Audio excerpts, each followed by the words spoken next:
ابن شہاب ظاہری نے بیان کیا، ان سے عبید اللہ بن عبداللہ بن عتبہ نے بیان کیا، ان سے عبداللہ بن عباس رضی اللہ عنہ نے، آپ نے فرمایا کہ میں ایک گدھی پر سوار ہو کر آیا، ابھی میں جوانی کے قریب تھا لیکن بالغ نہ تھا، اور آن حضرت صلی اللہ علیہ وسلم مینا میں لوگوں کو نماز پڑھا رہے تھے۔ آپ کے سامنے دیوار وغیرہ آڑ نہ تھی۔ میں صف کے ایک حصے کے آگے سے گزر کر اترا، گدھی چرنے کے لیے چھوڑ دی اور خود صف میں شامل ہو گیا۔ کسی نے مجھ پر اعتراض نہیں کیا، حالانکہ میں نابالغ تھا۔ صحیح بخاری حدیث نمبر 861۔ عروہ بن زبیر نے خبر دی کہ ام المومنین حضرت عائشہ رضی اللہ عنہا نے فرمایا کہ نبی کریم صلی اللہ علیہ وسلم نے ایک رات عشاء میں دیر کی، اور عیاش نے ہم سے عبدالعالی سے بیان کیا، انہوں نے کہا کہ ہم سے معمر نے ظاہری سے بیان کیا، ان سے عروہ نے، اور ان سے عائشہ رضی اللہ عنہا نے فرمایا کہ رسول اللہ صلی اللہ علیہ وسلم نے عشاء میں ایک مرتبہ دیر کی، یہاں تک کہ حضرت عمر رضی اللہ عنہ نے آواز دی کہ عورتیں اور بچے سو گئے۔ انہوں نے فرمایا کہ پھر نبی کریم صلی اللہ علیہ وسلم آئے اور فرمایا کہ اس وقت روئے زمین پر تمہارے سوا اور کوئی اس نماز کو نہیں پڑھتا۔ اس زمانے میں مدینہ والوں کے سوا اور کوئی نماز نہیں پڑھتا تھا۔ صحیح بخاری حدیث نمبر 862۔ عبد الرحمن بن عابس نے بیان کیا، کہا کہ میں نے ابن عباس رضی اللہ عنہ سے سنا، اور ان سے ایک شخص نے یہ پوچھا تھا کہ کیا تم نے عورتوں کا نکلنا عید کے دن آن حضرت صلی اللہ علیہ وسلم کے ساتھ دیکھا ہے؟ انہوں نے کہا کہ ہاں دیکھا ہے، اگر میں آپ کا رشتہ دار عزیز نہ ہوتا تو کبھی نہ دیکھتا، یعنی میری کمسنی اور قرابت کی وجہ سے آن حضرت مجھ کو اپنے ساتھ رکھتے تھے۔ کثیر بن سلت کے مکان کے پاس جو نشان ہے، پہلے وہاں آپ صلی اللہ علیہ وسلم تشریف لائے، وہاں آپ صلی اللہ علیہ وسلم نے خطبہ سنایا، پھر آپ صلی اللہ علیہ وسلم عورتوں کے پاس تشریف لائے اور انہیں بھی وعظ و نصیحت کی۔ آپ صلی اللہ علیہ وسلم نے ان سے خیرات کرنے کے لیے کہا، چنانچہ عورتوں نے اپنے چھلے اور انگوٹھیاں اتار اتار کر بلال رضی اللہ عنہ کے کپڑے میں ڈالنی شروع کر دیے۔ آخر حضور صلی اللہ علیہ وسلم بلال رضی اللہ عنہ کے ساتھ گھر تشریف لائے۔ صحیح بخاری حدیث نمبر 863۔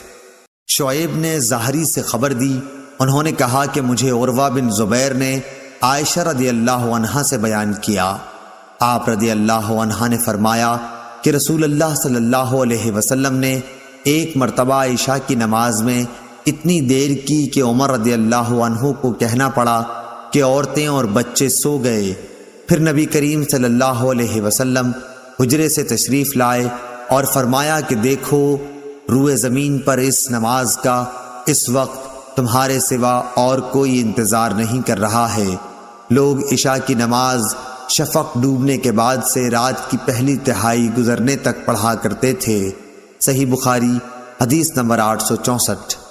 عبید اللہ بن موسیٰ نے حنظلہ بن ابی سفیان سے بیان کیا، ان سے سالم بن عبداللہ بن عمر نے، ان سے ان کے باپ ابن عمر رضی اللہ عنہ نے، وہ نبی کریم صلی اللہ علیہ وسلم سے روایت کرتے تھے کہ آپ نے فرمایا کہ اگر تمہاری بیویاں تم سے رات میں مسجد آنے کی اجازت مانگیں تو تم لوگ انہیں اس کی اجازت دے دیا کرو۔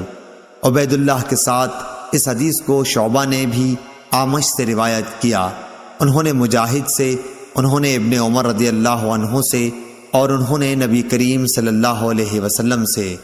صحیح بخاری حدیث نمبر 865۔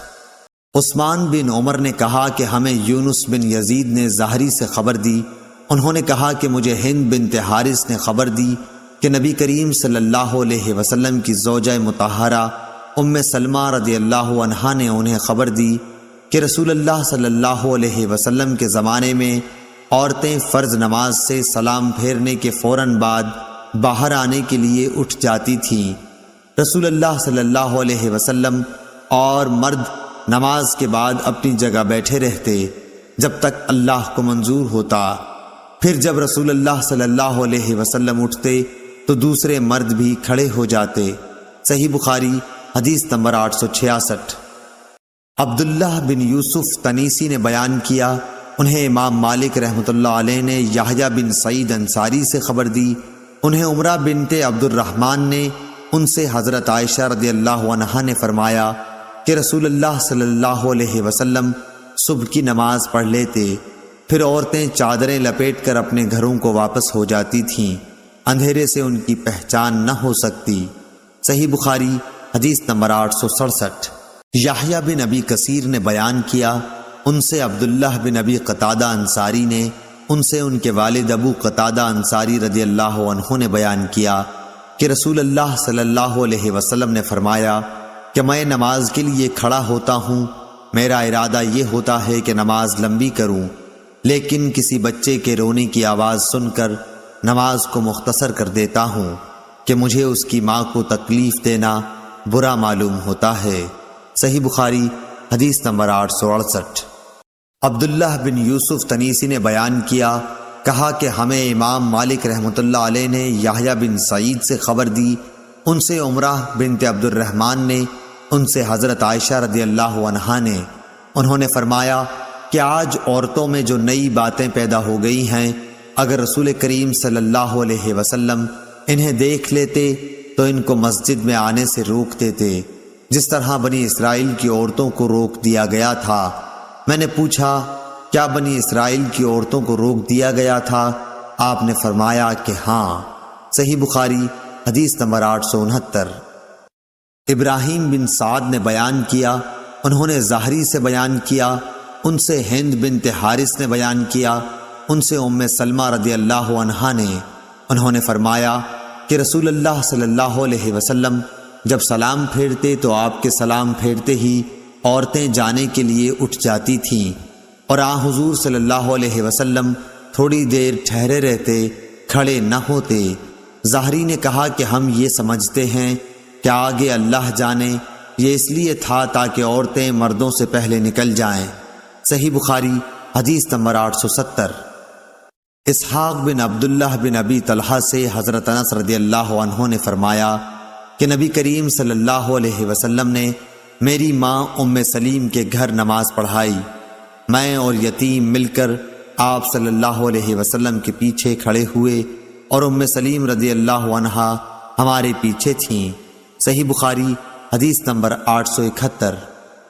فلیج بن سلیمان نے عبد الرحمن بن قاسم سے بیان کیا، ان سے ان کے باپ قاسم بن محمد بن ابی بکر نے ان سے حضرت عائشہ رضی اللہ عنہا نے کہ رسول صلی اللہ علیہ وسلم صبح کی نماز منہ اندھیرے پڑھتے تھے، مسلمانوں کی عورتیں جب نماز پڑھ کر واپس ہوتی تو اندھیرے کی وجہ سے پہچان نہ ہوتی یا وہ ایک دوسرے کو نہ پہچان سکتی۔